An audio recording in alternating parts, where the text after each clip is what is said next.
Oui, les amours, il faut qu'on parle, oui, pour s'édifier un peu, vous savez. Hein. C'est en parlant que les mentalités changent. C'est en parlant qu'on peut éviter certains pièges. Voilà, aujourd'hui, on parle des gigolos. On parle des gigolos parce que ici, nous sommes dans une jungle. On est dans un monde où aujourd'hui, les gens n'ont même plus la crainte de Dieu. Chacun s'élève, c'est qui va l'arranger et puis sa vie va doser, c'est ce qu'il fait. Donc, parlons des gigolos et leurs pièges, comment les déjouer. Il faut savoir d'abord que le gigolo, c'est quelqu'un qui est psychologiquement cramé. C'est-à-dire qu'on dit cabri mort, est-ce qu'il peut mourir encore? Non. Ils sont dans cet état d'esprit-là où ils n'ont même pas peur de quelque chose. Tout ce qui les intéresse, c'est comment eux ils vont faire pour sortir leur épingle du jeu. Voilà. Maintenant, quand ils tombent sur vous, les moutons, sur vous, les clients, comme on le dit, comment vous pouvez déjouer leurs pièges? Parce qu'ils ont plusieurs pièges. D'abord, ils vont te séduire financièrement. Ah oui, parce que c'est des beaux gosses et puis ils s'habillent bien. Ils connaissent leurs valeurs. Ils connaissent ce dont ils sont capables. Il va aussi te séduire au niveau même, comment on dit, au niveau intime. Parce que c'est des gars d'abord qui sont impliqués. C'est des gens intelligents. N'est pas gigolo qui veut. Ah non. N'est pas gigolo qui veut. Donc, tous ces trucs-là, il faut les connaître et il faut savoir les déjouer.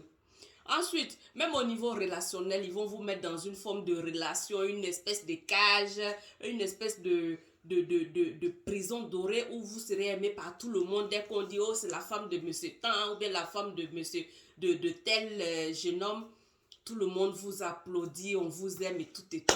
Tout ça, c'est des petits stratagèmes. Si ça se trouve, même, c'est des complices. Ah oui, c'est ça que vous ne savez pas. Quand on a vécu dehors là, parce que quand tu as déjà vécu voyager comme nous autres là, il n'y a pas grande chose qui peut t'effrayer. Il n'y a pas grande chose aussi qui va t'étonner aussi. Parce que tu en as tellement vu. Il y en a de toutes les couleurs. On sait qu'on en voit des vertes et des pas mûres. Ah oui. Maintenant, c'est les petites naïves là, les petites protégées là, les petits qui ont été choyés, protégés de la vie. Ce sont eux qui s'en prennent plein la gueule. Ne blaguez pas, hein. La vie qui est là, c'est pas un jeu. La vie qui est là. En tout cas, la vie qui est là. Prenez votre vie comme un œuf. Protégez-vous. Sachez à qui vous avez affaire. On ne se confie pas aussi à n'importe qui. Oui, on ne se confie pas à n'importe qui. Sachez avec qui vous parlez. Le gigolo, lui, il est sans scrupule. Il vient vers toi, là, il est même capable d'aller se renseigner sur toi chez des voisins. Il est capable d'aller se renseigner sur toi chez des amis. Il est même capable de payer même des gens pour te suivre, pour lui donner des informations. Il est prêt à tout quand il sait qu'il y a son intérêt là. Parler de quoi?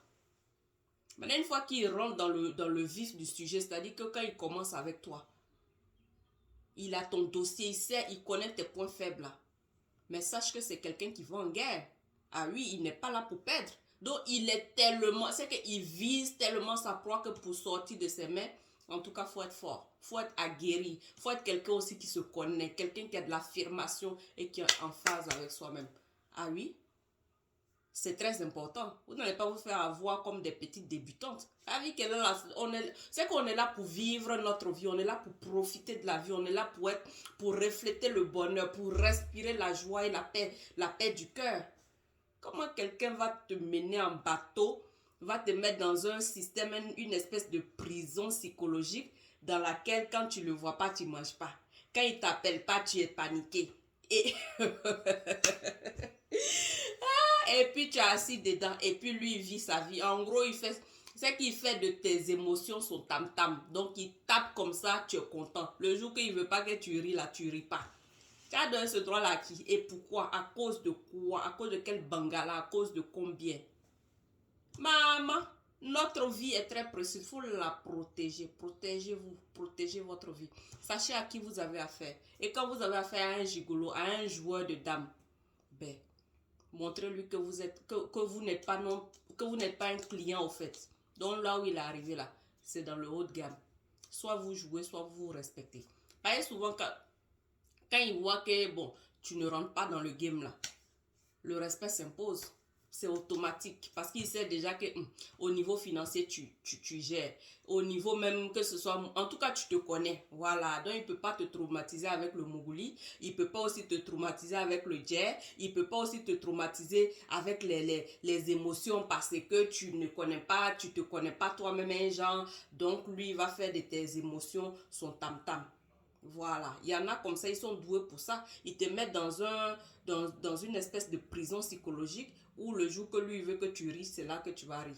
Le jour que lui, il veut pas que tu ris, il se met dans une position où tu es stressé. Et puis toi, tu marches dans ça. Et puis tu le suis comme le mouton. Maman, aujourd'hui, la seule relation qu'on doit forcer là, c'est la relation entre nous et puis l'argent. C'est pas relation entre l'homme et l'homme. C'est pas aussi relation je sais pas, entre Bangala et Bangala. Non, pas tu as ton argent, la Bangala là, ça s'achète. Tout s'achète aujourd'hui. C'est là qui parle. Ou bien, aïe, t'as enlevé mes lunettes d'abord. Ah, bisous.